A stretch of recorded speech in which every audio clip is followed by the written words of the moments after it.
Un saludo amigos, buenas noches, bienvenidos a Crónica de la Iglesia, el espacio semanal con el que repasamos cada 7 días en esta misma sintonía, en la de la Radio Televisión Diocesana, la actualidad más reciente de la comunidad eclesial que peregrina en Toledo. Les invitamos a que tomen parte en esta hora escasa en la que les brindamos solo algunos de los temas más relevantes que han tenido que ver con nuestra iglesia local. Lo hacemos renovando nuestra más íntima convicción. Este programa es más suyo que nuestro. Pasen y vean.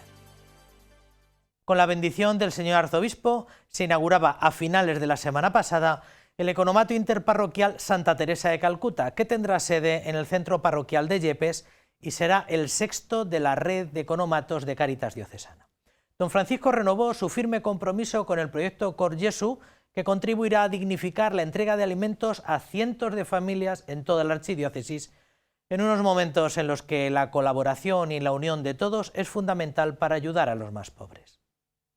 Ante la celebración del Día de la Iglesia Diocesana este domingo, el señor arzobispo de Toledo ha reconocido que a la labor asistencial de la Iglesia no podemos renunciar a pesar de la crisis que estamos viviendo. Y así lo demuestra Cáritas cuando abre un nuevo economato dentro del proyecto Cor Jesu. Los salones parroquiales de Yepes acogían la bendición e inauguración de este recurso que está dedicado a Santa Teresa de Calcuta y que pretende dignificar la compra de los alimentos, superando la entrega de la tradicional bolsa de comida. Hay ocasiones en las que nosotros les preparamos con mucho cariño, con mucho amor, nuestras bolsas de alimentos, pero hay veces que estos alimentos realmente pues, o no cubren las necesidades o no es lo que ellos necesitan. Entonces es una manera un poco de dignificar la ayuda que desde Cáritas se estaba realizando. Un reto que exige cambios importantes en la labor diaria de los voluntarios. No es lo más fácil, no, efectivamente, porque ahora hemos tenido que coger otra nueva experiencia, otra nueva misión, ¿no? Hemos tenido que aprender a hacer pedidos, tenemos que andar muy pendientes de la fecha de caducidad, fácil no es, o sea, lo más cómodo era pues preparar unas bolsas de alimentos, quitar a las familias un día, entregárselas y bueno, pues hasta la próxima entrega de alimentos, ¿no? Esta es una tarea mucho más continua, requiere mucho más tiempo. Este economato ubicado en los salones parroquiales atenderá también a las familias de 5 parroquias más, familias de Huerta de Valdecarábanos, Sontígola, La Guardia, Villasiquilla y Ciruelos. Con este recurso, Cáritas pretende evitar las mal llamadas colas del hambre, una realidad que está muy presente hoy debido a la crisis sanitaria y social que ha provocado la pandemia. Los economatos no hacen invisibles esa realidad, porque si están los economatos abiertos y se está acogiendo a las familias es porque las familias están necesitadas, pero no las sacamos en filas, no las sacamos puestas unas detrás de otras, porque eso cualquier familia, cualquiera de nosotros nos podemos ver en esa situación en este momento en el que estamos, de esta crisis sanitaria, pero esta crisis social, económica. Entonces yo creo que el economato es una ayuda para la parroquia de Yepes. El señor arzobispo de Toledo bendecía así esta mañana las instalaciones de este economato y señalaba que es un ejemplo más de que la caridad no debe ejercerse de cualquier manera. El bien hay que hacerlo bien. A veces el bien lo hacemos mal, pero el bien hay que hacerlo bien hasta el final. Y es una forma también de dignificar. Sobre todo lo vais a ver mucho en los pueblos, donde mucha gente está pasándolo muy mal, pero no quiere que se sepa, o no quiere que sea muy público, o no quiere que se le trate de cualquier manera, o no quiere... Y entonces yo creo que en ese sentido, yo creo que esto es una puesta en escena, los economatos, que si Dios quiere esperemos que haya muchos como vosotros aquí en este arciprestazgo. Más de 250 serán las personas beneficiadas por este recurso que atenderán los voluntarios de Cáritas Parroquial de Yepes. Un recurso que ofrece atención integral a las familias, porque en palabras de la Santa, la falta de amor es la mayor pobreza del ser humano.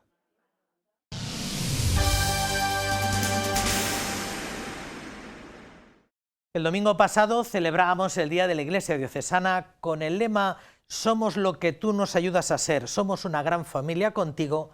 Se nos invitaba a ser corresponsables de la labor de la Iglesia y de su sostenimiento. En todo hogar hay necesidades y cada diócesis, cada parroquia es una gran familia que necesita de nuestra ayuda. Los responsables del sostenimiento de nuestra archidiócesis nos invitaban a colaborar aportando todo lo que tenemos: tiempo, cualidades, colaboración económica y oración. En un escenario de incertidumbre económica y social como el que vivimos, la Iglesia rinde cuentas con transparencia y lo hace a través de su portal y coincidiendo con la celebración del Día de la Iglesia Diocesana. Un día en el que reconocer el trabajo de los hombres y mujeres de la Iglesia a favor de la evangelización, ya sea desde la actividad asistencial como en la celebración de los sacramentos. Detrás de los números pensemos que hay personas, que hay corazón, que hay vida, que hay hombres y mujeres que están al servicio de los demás para hacer el bien. Esa Iglesia que nos habla, que don Francisco en su escrito, que está 7 días a la semana, 24 horas al día, haciendo el bien y trabajando por los demás. La pandemia ha hecho mella en los ingresos de las parroquias, que se han reducido cerca de un 65% a lo largo de este año, y los ingresos que la diócesis recibe generados por la explotación cultural y turística de los diferentes monumentos, en cerca de un 80%. Ante esta realidad consolidada y las perspectivas nada halagüeñas para los próximos meses, la diócesis afronta un plan de endeudamiento razonable.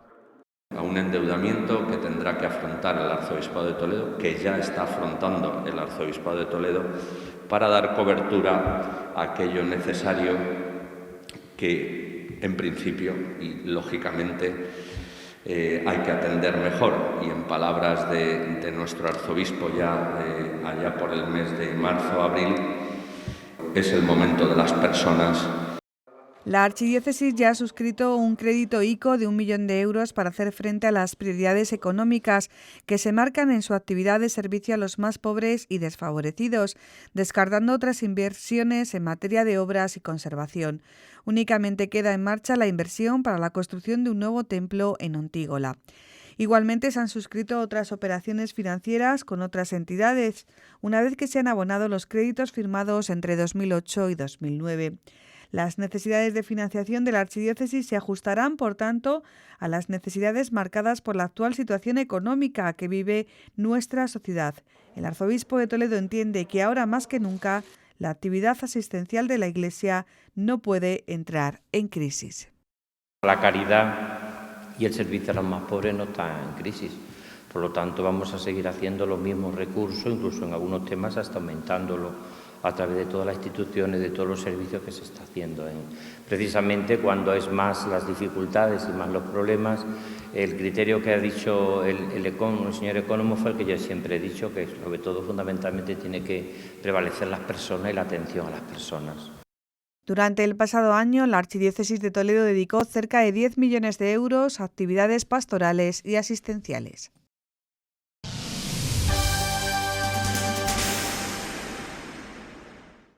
El fin de semana también nos dejaba el fallecimiento de 2 sacerdotes muy célebres de nuestro presbiterio diocesano, víctimas del brote de coronavirus que se detectó en la Casa Sacerdotal de Toledo.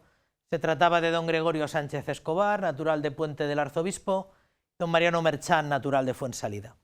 A ellos ha habido que unir los fallecimientos a lo largo de esta semana de don Carmelo Sánchez y de don José Luis Donate, con lo que se elevan a 5 los decesos de entre los más veteranos de nuestro presbiterio. Este fin de semana han fallecido 2 sacerdotes diocesanos víctimas del COVID, Gregorio Sánchez a los 95 años y el padre Mariano Merchán a los 90. Don Gregorio, natural del Puente del Arzobispo, fue uno de los impulsores del Centro de Formación Profesional La Sagra durante su etapa como párroco de Illescas.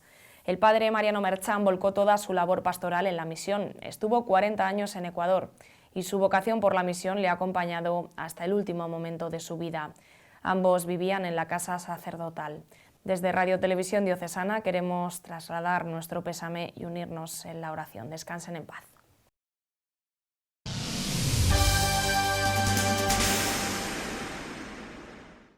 La Delegación de Catequesis ha publicado recientemente un anexo con una serie de sugerencias que se han de añadir al protocolo sanitario para llevar a cabo la catequesis de niños, jóvenes y adultos, que ya se hizo público a mediados de septiembre y que estará en vigor, si Dios no lo remedia, a lo largo de este nuevo curso pastoral marcado inevitablemente por la epidemia. Nuestro delegado asegura que este momento de limitaciones es un tiempo de gracia lleno de oportunidades en el que será necesaria una mayor implicación de las familias. Nuestra manera de vivir y compartir la fe también se ha visto afectada con la llegada de la pandemia del COVID-19. Así se ha reflejado en nuestras celebraciones, pero también en otras actividades de carácter pastoral, como son las catequesis. Desde la Delegación de Catequesis de la Archidiócesis de Toledo han elaborado un protocolo con normas de actuación preventivas, acorde a la situación sanitaria de cada momento. El protocolo pues son las medidas de actuación en la catequesis en toda nuestra diócesis. Entonces hay que ser prudentes, pero hay que también quitarse esos miedos para que ningún padre pueda decir no puedo llevar a mis hijos a la catequesis. Sí los puedes llevar porque están todas las medidas de prudencia y tus hijos van a estar seguros. Ante los cambios provocados por la pandemia, en este curso pastoral desde la Delegación de Catequesis se plantean impulsar la catequesis familiar, donde los padres recibirían la formación necesaria y se ocuparían del despertar religioso de sus hijos.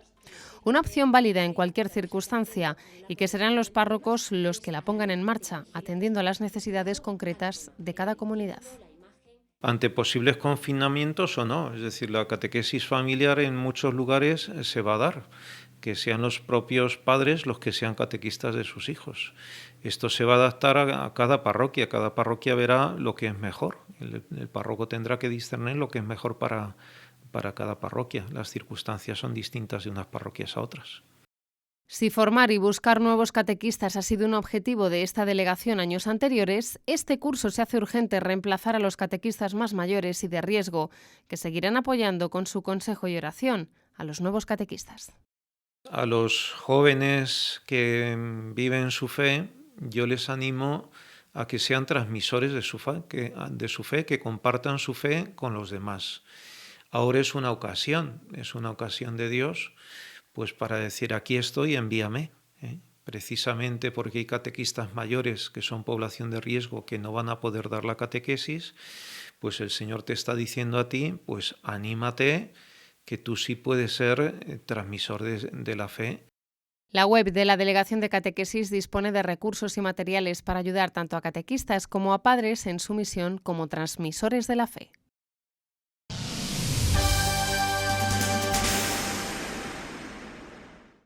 El domingo se celebraba la fiesta del reservado en nuestros seminarios diocesanos, una celebración doméstica que conmemora la instalación de Jesús sacramentado en la capilla de los centros fundados o gestionados por el Beato Manuel Domingo y Sol y por la Hermandad de Sacerdotes Operarios Diocesanos.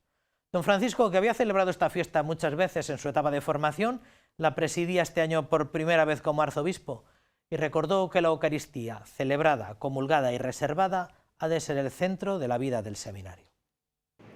Una celebración muy querida para nuestros seminarios, donde cada año también participaban familias, jóvenes y sacerdotes que se unían para recordar la primera vez que Cristo Eucaristía se quedó reservado en los sagrarios de estos centros de formación de vocaciones. Y es que ayer ambos seminarios celebraron la fiesta del reservado.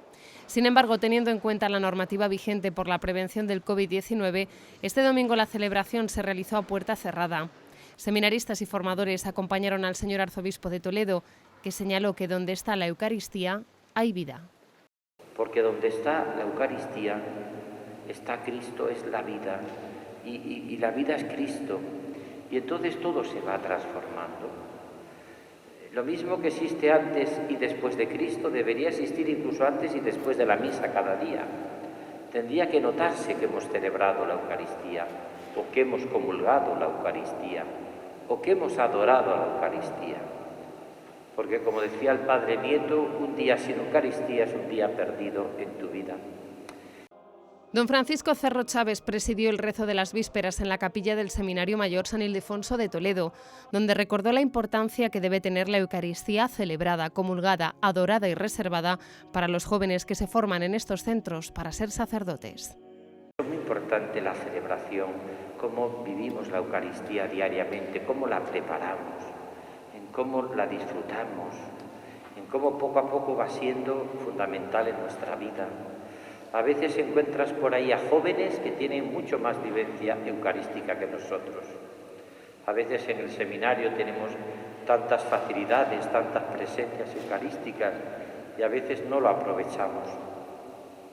Qué hermoso tener a Dios en casa, a Jesús en casa, en la Eucaristía. Y a veces pues no hacemos esa visita, a lo mejor antes de acostarnos, no estamos un ratito a lo mejor en momentos claves, no acudimos a implorar de una gracia. La Eucaristía celebrada, que es la misa, celebrada, que la preparemos, que estemos atentos, que la saboreemos. La celebración finalizó con la procesión del Santísimo por las instalaciones y los claustros del Seminario Mayor San Ildefonso y Menor Santo Tomás de Villanueva.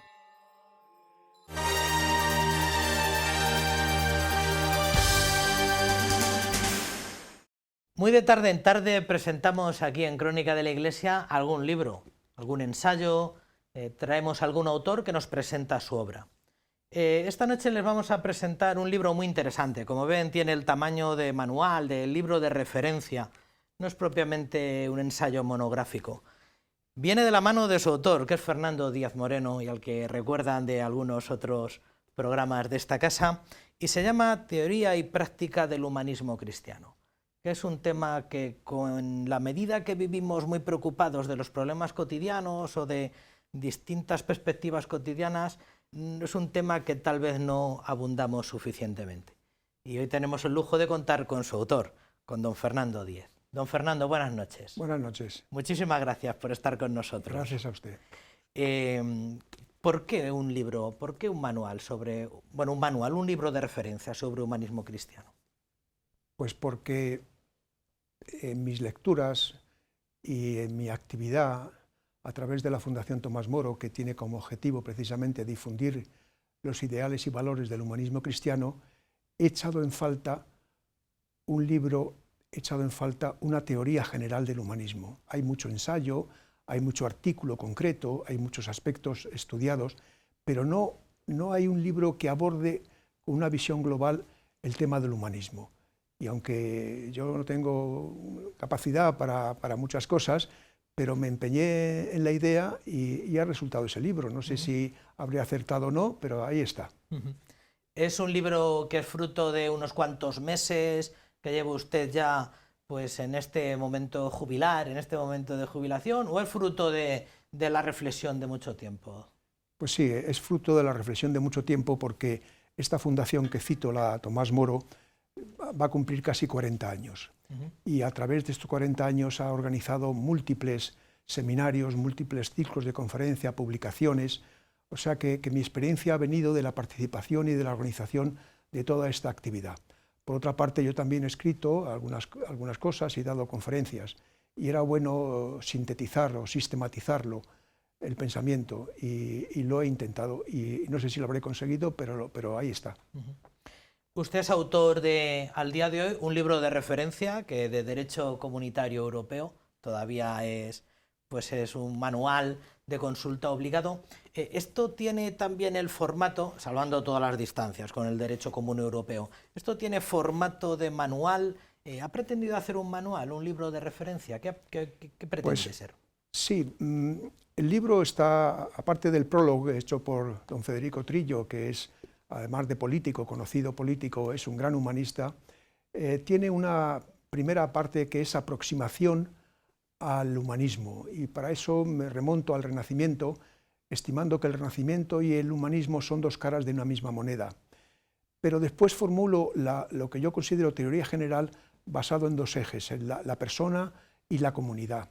No descubro nada nuevo, no es nada nuevo porque la Carta Magna del humanismo cristiano es la Constitución del Vaticano II, Gaudium et Spes, y por supuesto el humanismo está perfectamente reflejado en esta. Pero me preocupaba que quedase en pura teoría, que si quería ser un manual, un libro de referencia, quedase en pura teoría. Por tanto, hay un capítulo muy extenso donde intento aplicar a los problemas cotidianos, a los muchos problemas cotidianos, por supuesto no a todos porque es imposible, pero a los muchos problemas cotidianos con los que se enfrenta cualquier ciudadano, intento aplicarles la óptica del humanismo. Es decir, no la solución del humanismo, porque hay problemas que no puede resolver el humanismo, pero sí cómo el humanismo ve ese problema concreto. Y como no hay nada más pedagógico que poner ejemplos, y usted que es profesor lo sabe perfectamente, traigo ejemplos de humanistas clásicos, como fueron en el siglo XVI un Santo Tomás Moro, o un Erasmo de Rotterdam, o un Juan Luis Vives, y luego humanistas de nuestro tiempo, como puede ser Jacques Maritain, como puede ser el propio don Marcelo, era un humanista, o Club Martínez Teruelas, el fundador de nuestra fundación, o incluso Juan Pablo II, que para mí es el Papa del humanismo, a pesar de que tiene otros calificativos. El libro finaliza con una referencia muy extensa a la Gaudium et Spes y a la Dignitatis Humanis, que fue la primera encíclica de Juan Pablo II, donde se refleja el humanismo del propio Papa. Efectivamente, el libro está cargado de nombres, algunos muy relevantes y muy conocidos, Erasmo o grandes clásicos, y algunos un poco más de segunda fila, pero muy interesantes, Pico de la Mirándola y tantos otros que no han tenido pues tanta repercusión o tanto nombre probablemente. Decía al principio que este tema, que hace tal vez un par de décadas ocupaba mucha importancia, el humanismo y el personalismo también, que es un tema que pues ha dejado de estar en la agenda. Hay que volver a presentarlo nuevamente. Cuando a usted le preguntan qué es el humanismo cristiano, ¿usted qué presenta, qué responde? Bueno, primero el humanismo. Si alguien le pregunta qué es el humanismo, pues lo primero que debería hacer cualquier persona es irse a su ordenador, meterse en Google. Y no se lo recomiendo, porque esta mañana precisamente, preparando la entrevista, me he metido en Google y el término humanista en 38 segundos tiene 8.240.000 entradas. Caramba. El humanismo cristiano tiene la mitad, 4.400.000. Por tanto, no nos sirve Google para el humanismo. El humanismo cristiano, ¿qué es? Primero, tal vez, ¿qué no es el humanismo? ¿Qué no es el humanismo? El humanismo no es el cristianismo. Cuidado. El cristianismo es algo, digamos, mucho más serio. El cristianismo es una iglesia, es una fe, es una moral. Pero lo mismo que hay una literatura cristiana, y hay una poesía cristiana, y hay un arte cristiano, y hay una arquitectura cristiana, hay también un humanismo cristiano. Y este humanismo se basa en dos polos o dos ejes. Primero, la persona, y segundo, la comunidad. La comunidad puede ser política, que son los poderes públicos, o puede ser social, que es la sociedad civil. La persona, el humanismo, de entre todas las clases de humanismo que hay, porque hay humanismo social, hay humanismo ateo, hay humanismo socialista, hay humanismo...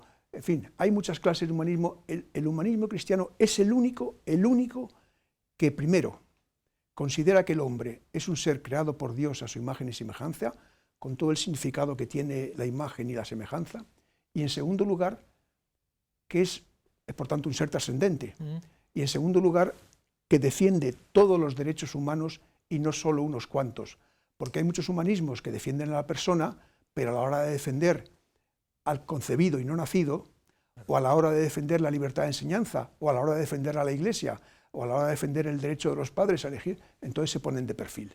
El humanismo cristiano defiende todos los derechos humanos. Caramba. Está muy emparentado, por lo que me está diciendo, con lo que hemos llamado el personalismo, que es como una especie de plasmación. Mounier, Maritain, todos estos autores del siglo XX son herederos de un gran desarrollo, ¿verdad? Así es, sin duda. Muy bien. ¿Tiene usted la impresión, como la tengo yo, que este tema está un poco, ha quedado como un poco, ha salido un poco de la agenda? Les comentaba antes que de mi propia experiencia, de mi formación en bachillerato, pues leíamos humanismos de otra índole. Usted habla largo y tendido de ellos, que me parece muy interesante, hablar de los existencialistas, de Sartre o de Camus, Desmond Morris, el mono desnudo, todos estos autores que tan importantes fueron en el siglo XX. ¿Usted cree que el tema del humanismo y del humanismo cristiano está como un poco postergado? Bueno, yo no que tenga la impresión, es que tengo la certeza. Alude usted a su bachillerato, efectivamente. Sí. Es que en ese bachillerato usted estudió filosofía, usted estudió historia de la Iglesia, usted tuvo clases de religión y usted estudió latín. Sí. Claro, salían mejor, los bachilleres antes salían mejor. Pero en relación con la situación actual, yo creo que al humanismo le pasa lo mismo que a la Iglesia. He encontrado hace unos días una cita del cardenal Newman, muy curiosa. Dice que por qué razón las naciones, y mucho más las naciones más ricas, más desarrolladas, se empeñan en marginar a la Iglesia. Y por qué a la Iglesia se le quiere reducir al ámbito privado. Y por qué a la Iglesia se le quiere excluir del ámbito público. Bien, esta cita está hecha hace 100 años. Pero han pasado 100 años y no la han conseguido. Por tanto, efectivamente, esa impresión la tenemos, sí. Pero no van a conseguir que pasemos de ello. No lo conseguirán. Usted es un convencido europeísta y probablemente yo, de las personas que he visto hablar con más entusiasmo de lo que fue el proyecto y de todo lo que nos ha aportado, pues ha sido escucharle a usted en algún programa de esta casa. ¿Tiene que ver algo el humanismo con el europeísmo, con el proyecto común europeo? ¿El humanismo fue uno de los mimbres con los que se tejió lo segundo? ¿Es una impresión solo? No, yo creo que el humanismo es universal. Piense que ya San Pablo hablaba de la igualdad entre judíos y gentiles, de la igualdad entre hombre y mujer, y el cristianismo fue el primero que se opuso a la esclavitud y que promovió la promoción de la mujer. O sea, que yo creo que el humanismo es... Lo que ocurre es que hasta hace poco tiempo no se le ha calificado como corriente del pensamiento, hasta el siglo XIX. Prácticamente hasta el siglo XIX no se hablaba de que hubiese habido un humanismo renacentista en Italia, donde están incluidos todas estas personas que ahí menciono, entre ellos Pico de la Mirandola, que sí es muy importante porque es el primero que habla de la libertad. Libertad para hacerse uno mismo, la libertad interior, la famosa frase de Dios te ha hecho libre para que tú elijas.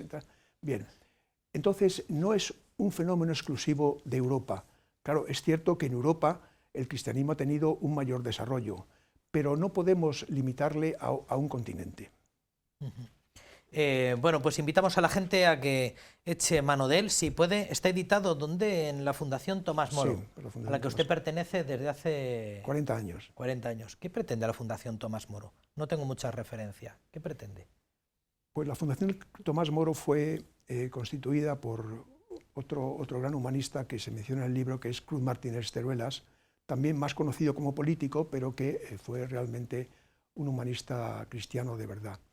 El objetivo que tenía la Fundación y que sigue teniendo es complementar la formación que no se da en la universidad. Está dirigida fundamentalmente a jóvenes universitarios, para fomentar y dar a conocer en ellos lo que son los ideales y valores del humanismo cristiano. Y en ese camino, de hace casi 40 años, como antes le decía, pues hemos organizado montones de actividades con este objetivo. Una actividad, por ejemplo, que tenemos y que todavía se ha interrumpido por la pandemia, como es lógico, pero el año pasado celebramos aquí en Toledo, recluidos en la casa de los carmelitas, sí, unas jornadas sobre humanismo e historia, con la asistencia de la directora de la Academia de la Historia, doña Carmen Iglesias, y solemos hacer 2 al año.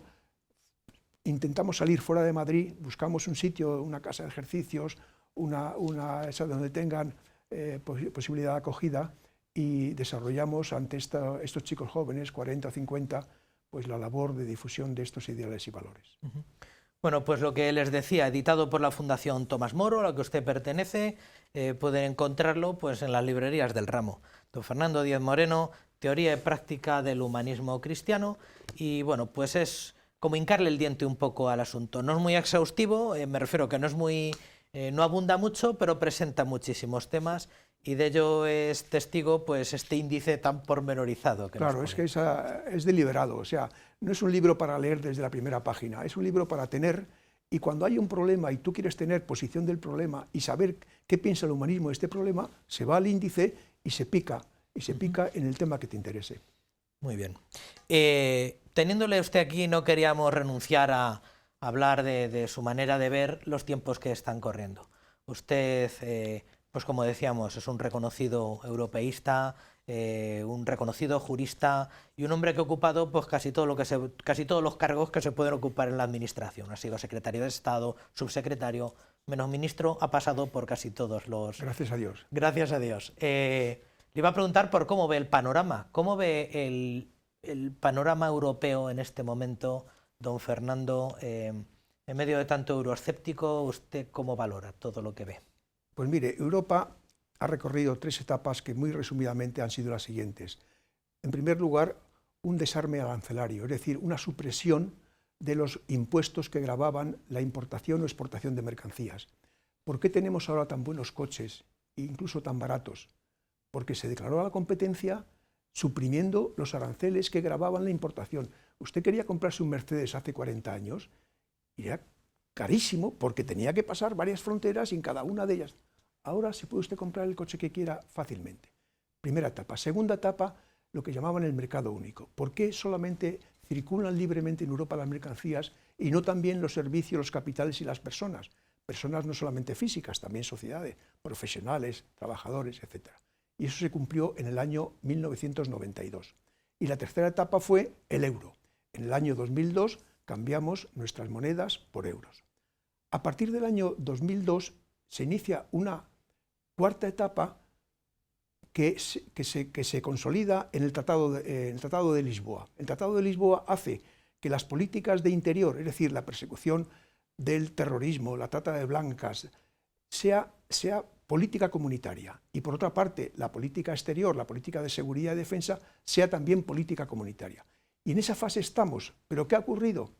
Y así como las tres etapas anteriores tenían una fecha, en esta ocasión el Tratado de Lisboa no ha puesto fecha. Claro. Con lo cual, claro, si no tienes fecha, pues la cosa se alarga muchísimo. Pero estamos en ello. Eso es por lo que es la evolución de la propia Unión Europea. Pero claro, no podemos ocultar que en la Unión Europea se está librando lo mismo que en España, lo que yo llamo batalla cultural. Cada vez la izquierda va imponiendo más su políticamente correcto, sus temas, sus decisiones, sus aberraciones, y Europa no escapa ni mucho menos de esta batalla cultural. Sin embargo, hay excepciones. Por ejemplo, la Polonia de Karol Wojtyła, antes de ser papa, supo mantenerse fiel a la Iglesia, incluso en el régimen comunista. Y de hecho, el humanismo de Juan Pablo II viene determinado por toda su experiencia como Karol Wojtyła en una Europa que estaba ocupada por el régimen comunista.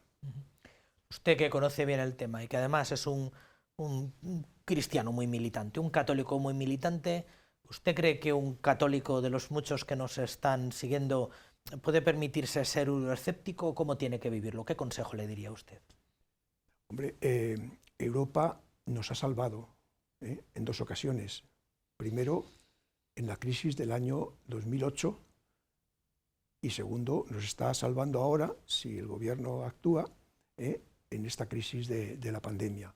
Por tanto, Europa nos ha impedido ser un Estado fallido. Imagínese lo que habría sido de España si la crisis del año 2008 nos coge fuera del euro. O sea, habríamos fallado como país. O sea, la economía se habría... Bueno. Entonces, hay que seguir teniendo fe en Europa. Hay que seguir teniendo fe en Europa porque a pesar de su batalla cultural, a pesar de que la estemos perdiendo, Europa representa unos valores políticos y unos valores democráticos. La democracia es uno de los objetivos del humanismo cristiano. La democracia apoyada en tres pilares: la separación de poderes, el Estado de Derecho y la libre alternancia de los partidos en el poder. Estado de Derecho significa que el gobierno y los poderes públicos deben actuar siempre conforme a la ley, cosa que no se hace siempre, pero por lo menos es una aspiración. Europa representa todavía esos valores democráticos y yo creo que hay que tener fe en Europa. Y visto un poco el panorama europeo, también recordaba antes, usted ha pasado por la administración en la década pasada, que parece que hace muchísimo tiempo, porque hay una gran diferencia en cómo era la política del comienzo de los años 2000 y algo, a lo que estamos viviendo. ¿Cómo ve usted el panorama desde su jubilación, desde su retiro? ¿Cómo ve el panorama político? Bueno, yo creo que es una pregunta muy comprometida, pero se la voy a responder con toda sinceridad. Tenemos un gobierno social comunista. Hay que llamar las cosas por su nombre. Eso de Unidas Podemos es la manipulación del lenguaje que normalmente se hace para evitar decir que son comunistas. El comunismo, cuando cayó el muro de Berlín en 1989 y cuando se disolvió la URSS en 1992, el comunismo desapareció de todo el mundo. Bueno, de todo el mundo menos de 3 sitios. De la Corea del Norte de John Kipún, de la Cuba de los hermanos Castros y de la Facultad de Ciencias Políticas de la Universidad Complutense de Madrid, la Universidad de Podemos. Pero claro, el comunismo aprendió de la caída del muro Y el comunismo ya no tiene como objeto la dictadura del proletariado ni la lucha de clases. No, el comunismo ha mutado como los virus, ha mutado. Y entonces ahora se ha integrado en el sistema. En España está en el gobierno, se ha integrado en el sistema. Y entonces ahora los objetivos los consigue poco a poco, pero siguen siendo los mismos. La lucha contra el matrimonio, la lucha contra la familia, el aborto, la eutanasia. Es decir, que lo que está ocurriendo en España ahora, y todo lo que tenemos desde la ley, el proyecto de ley de educación hasta los pactos que se hacen con antisistemas, es producto de que el comunismo está instalado en el gobierno y domina al gobierno. El Partido Socialista no es el Partido Socialista que hemos conocido, claro. Es otra cosa. ¿Por qué? Porque está dominado por el Partido Comunista. Y bueno, la segunda pregunta del bloque anterior. ¿Qué motivos de esperanza tiene que tener un católico, un cristiano que trata de vivir su fe y ve todo esto pues con la complicación que nos está tocando vivir es el momento en el que estamos? ¿Qué tiene que vivir? ¿Ánimo? ¿Cómo cree que tiene que vivir un católico este momento? Yo creo que primero hay que mantener las propias convicciones sin temor y sin vergüenza. Es decir, hay que dar testimonio, hay que proclamarlas con motivo o sin motivo, como decía San Ignacio. Yo creo que mantenernos en nuestras convicciones aguantando el temporal es la primera obligación que tenemos. En segundo lugar, tenemos una obligación de ejemplaridad. Fíjese, si los hombres públicos fuesen ejemplares, nuestra juventud sería de manera distinta. Y cuando hablo de hombres públicos no me refiero a los políticos, donde desgraciadamente hay poco que escoger. Me refiero a los hombres que salen en televisión, a los grandes deportistas, a los grandes artistas, a todo el que aparece permanentemente. Tal. Si esos fueran ejemplares, España cambiaría. Por tanto, hay que ser ejemplares. Y en tercer lugar, hay que tener esperanza. No me refiero ya a la esperanza escatológica, a saber que efectivamente nos espera un mundo mejor. Esperanza también en este momento, esperanza también porque en política en cualquier momento puede pasar cualquier cosa. No desesperemos, si España ha sabido capaz de soportar 7 años de Zapatero, va a saber soportar también los años que vengan con estos. Y por tanto, esa esperanza que es incluso el ADN del humanismo, es esperanza que significa libertad. Y por tanto, mientras sintámonos libres y profesemos nuestras convicciones y demos testimonio de ellas, yo estoy convencido de que de esto se saldrá. Muy bien, pues muchísimas gracias por su palabra, por su testimonio, don Fernando. Muchísimas gracias por esta pequeña, por esta publicación. Invitamos a la gente a que le eche un vistazo. Desde aquí animamos a que todos tengan una pequeña biblioteca sobre doctrina social de la Iglesia, y hemos quedado en que el humanismo es uno de... Claro, está en el subsuelo de todos otros desarrollos posteriores. Quiero decirle que yo he renunciado a mis derechos de autor, por tanto yo no percibo nada por la compra de ese libro, sino que los ingresos que se puedan producir van a la Fundación Tomás Moro. Redundarán en la Fundación. Muchísimas gracias por toda su producción y muchísimas gracias por su testimonio, don Fernando. Gracias a usted, muchas gracias.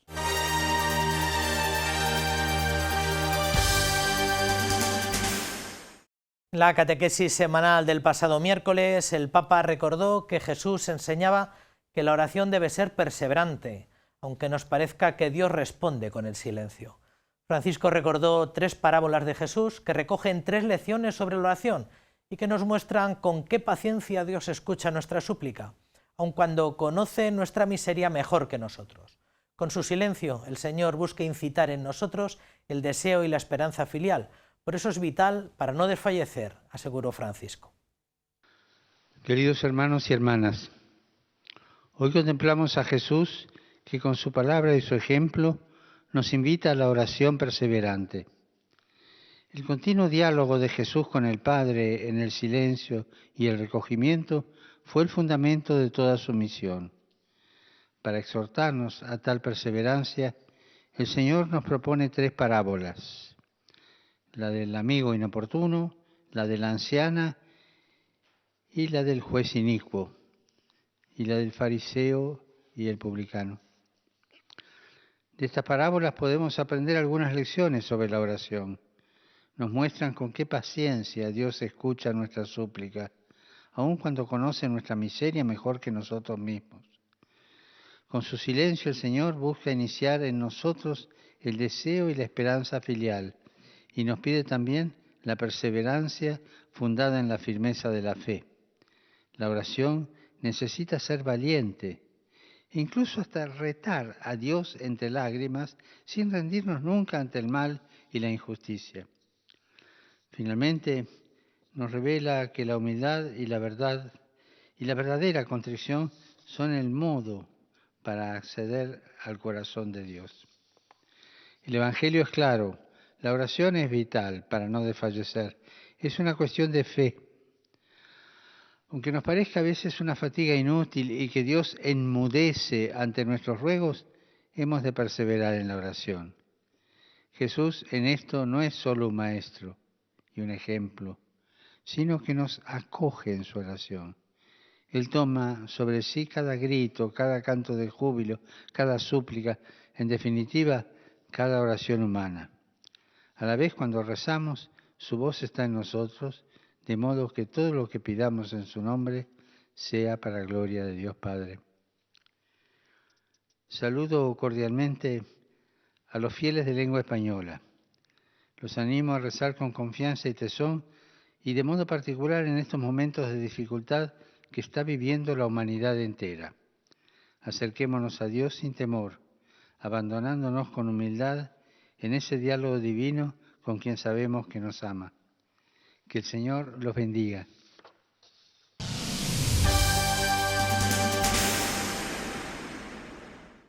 Una muestra más de la realidad asistencial de la Iglesia en nuestra archidiócesis nos la brinda el Centro Madre de la Esperanza desde Talavera de la Reina. Su servicio de lavandería industrial es una realidad dedicada a mejorar la calidad de vida de las personas con discapacidad intelectual y sus familias. El trabajo en esta lavandería realizado por personas con discapacidad que encuentran así una salida laboral que de otra forma difícilmente podrían, gracias a la confianza de los clientes en un trabajo de calidad. Una atención integral a las personas pasa por entender su situación y favorecer los cambios necesarios para que su vida mejore respetando su dignidad.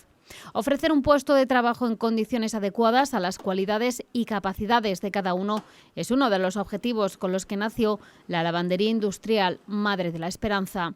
Aquí trabaja desde hace unos meses, tras un proceso de formación, Laura de la Rosa. Me hicieron un contrato de jornada completa y estoy muy orgullosa de trabajar aquí con mis compañeras y estoy muy feliz donde estoy. Hoteles, restaurantes, residencias de mayores y en los últimos meses centros hospitalarios son ya clientes de esta lavandería, que también atiende a particulares para el lavado de mantas, sábanas, cortinas y todo tipo de ropa de uso doméstico. Un servicio de lavado, secado, planchado y empaquetado absolutamente profesional, con todas las medidas higiénico-sanitarias que garantizan una perfecta higiene. Y todo ello realizado por los trabajadores de este centro dependiente de la Fundación Madre de la Esperanza, para quienes la inserción laboral de las personas con discapacidad es todo un reto profesional y personal. Que no pierda la experiencia si alguien quiere buscar un trabajo, que con esfuerzo y esperanza lo pueden conseguir, como lo hice yo. Las personas con discapacidad tienen una tasa de desempleo en Castilla-La Mancha superior al 25%, 10 puntos por encima de la media nacional.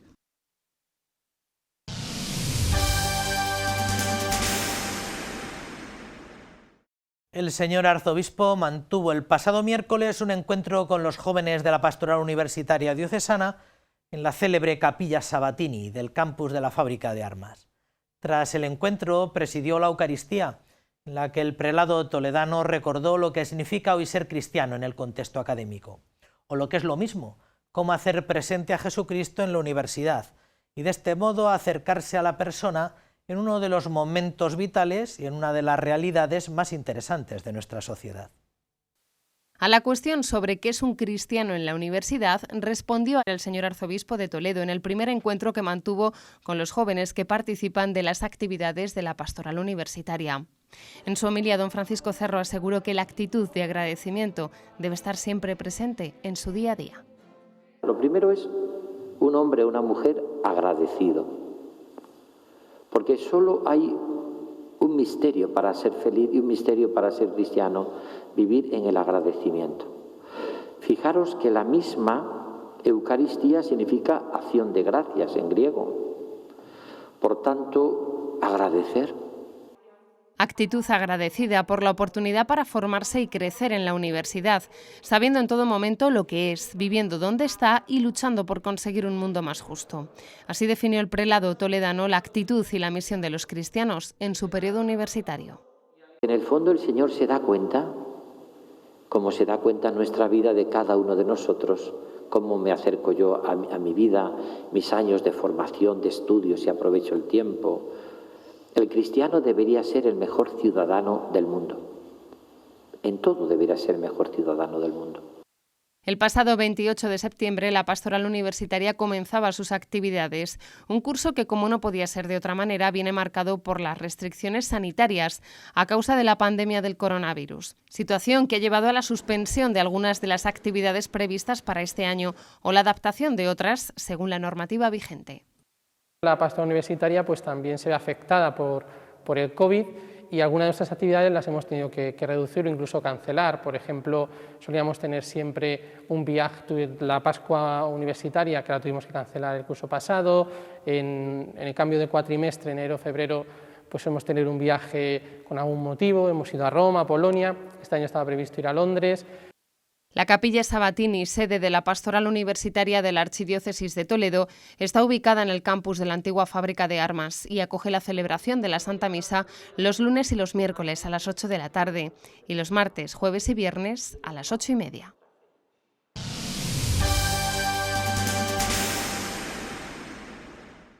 Por cuarto año consecutivo, la Iglesia Católica celebra este domingo 15 de noviembre la cuarta Jornada Mundial de los Pobres, respondiendo al llamamiento realizado por el Papa Francisco. El lema de la cita para este año es «Tiende tu mano al pobre» y quiere ser una invitación a la responsabilidad y al compromiso de todos aquellos que se sienten parte del mismo destino. Con este fin, la Archidiócesis celebra este domingo una Eucaristía en la que participan los residentes del Centro de Personas Sin Hogar de Toledo. Poner nuestra mirada en lo esencial y superar las barreras de la indiferencia es el objetivo que define el Papa Francisco en su mensaje con motivo de la cuarta Jornada Mundial de los Pobres que celebraremos este domingo. Y de ahí el lema de esta convocatoria, «Tiende tu mano al pobre», un lema que nos lleva a atenderlos, pero también a acogerlos en nuestras comunidades, como hermanos nuestros que son. Tiene, como dijo desde el principio, una filosofía, podríamos decir, una llamada bellísima, y es el hacer que los pobres entren dentro de la Iglesia, no solo vivan fuera, no solamente son sujetos a veces de nuestra caridad, sino también los pobres también son realmente en nuestra Iglesia, tienen que ser en nuestras comunidades acogidos, queridos, valorados y que hagamos con ellos esa gran labor. El Papa Francisco recuerda en su mensaje con motivo de esta jornada que en la actualidad vivimos momentos de desorientación e impotencia y reconoce que la ayuda no llegó de repente con la pandemia, porque no se improvisan los instrumentos de misericordia. Un tiempo favorable para volver a sentir que nos necesitamos unos a otros, que tenemos una responsabilidad por los demás y por el mundo.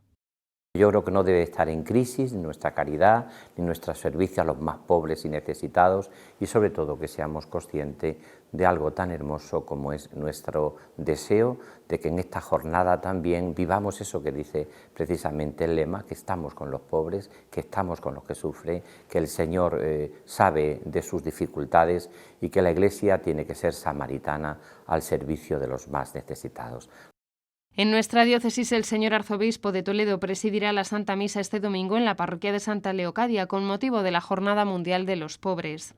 Los residentes del albergue Cardenal González Martín asistirán a esta celebración que comenzará a las 5 de la tarde.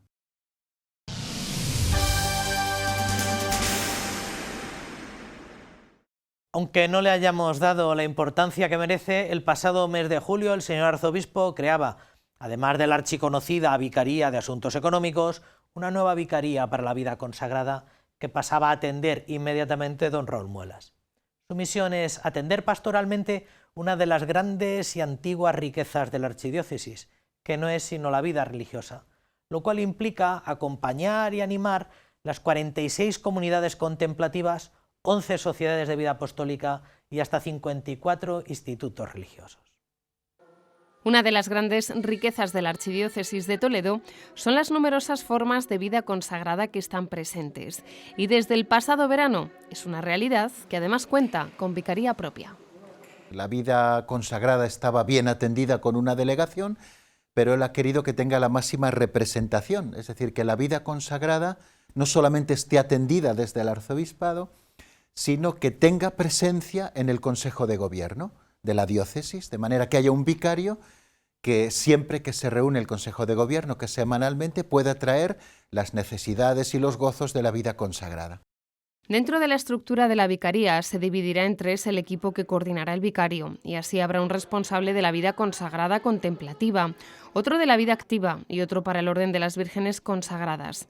Una estructura que pretende llegar a todas las realidades de vida consagrada presentes en nuestra diócesis, caracterizada por la riqueza de los carismas. Es verdad que es el Espíritu Santo el que suscita los carismas y se los entrega a un fundador, y luego los vive el fundador con su familia religiosa, que se prolonga durante siglos, ¿no? Bueno, pues a lo largo de los siglos, la presencia de la vida consagrada, que es en definitiva una atalaya profética en medio de una iglesia particular, pues en nuestra diócesis es grande.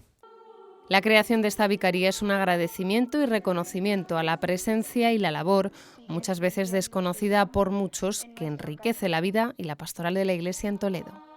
Tenemos recién erigidas en la diócesis, además del pasado mes de agosto, la orden de los ermitaños, ¿no? Aquellos que viven en la soledad, pues su consagración a Dios, pero reconocidos por la Iglesia, haciendo también, a través de votos o de promesas públicos ante el obispo, precisamente el consejo de pobreza, castidad y obediencia. En cifras, nuestra Archidiócesis de Toledo cuenta con 46 comunidades de vida contemplativa, una comunidad masculina de vida activa, 5 institutos seculares, 54 institutos religiosos femeninos, 11 sociedades de vida apostólica y la Orden de las Vírgenes Consagradas. A todas estas formas de vida consagrada, ahora hay que sumar la Orden de los Ermitaños, presentes desde este verano en Consuegra.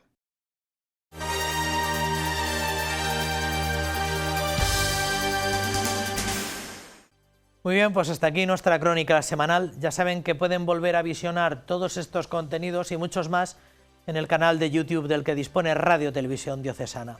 Nosotros les emplazamos la semana que viene para darles información puntual de nuestra comunidad eclesial. Quédense ahora con la mejor programación, que es, ya saben, la del canal diocesano de televisión. Sigan cuidándose, sigan mirando al cielo. Hasta la semana que viene, que sean felices.